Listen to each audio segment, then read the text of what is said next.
But you know, Saskatchewan people don't just expect transparency and humility and contrition of their government. I think they expect it of their opposition as well. I think they expect it of any parties that are aspirants to serve in government in this province. So, what about the NDP? What about our opponents? We should talk a little bit about them. You see that kind of transparency, that kind of contrition from a party that lost the election. Well, the answer actually you'd find in a NDP newsletter about a month after the election. It was in the Commonwealth, and it's a commentary, not with any contrition or humility in it about the election defeat, but one that sought to blame the, quote, shameless propaganda efforts of the capitalist media.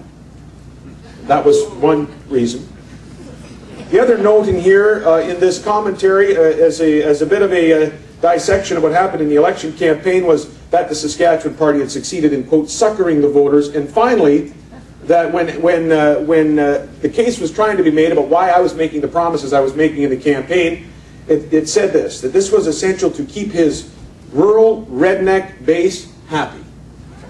That's a quote. This was essential to keep his rural redneck base happy.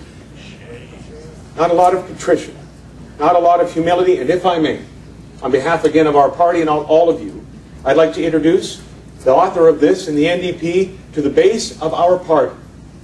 They are families, they are seniors, they are young people right across this province who demand from their government fundamentally sound government, honesty and transparency, who want the best for their province, who are involved in their community. They are rural Saskatchewan people who just want some respect from a government that understands that that's where the resources are, that's where the growth comes from. They are people like John and Joan Barnsley who are here, who want proper cancer care for the province. There are people like Terry and Marge Rack who fought for funding of Avastin. That's the base of the Saskatchewan Party.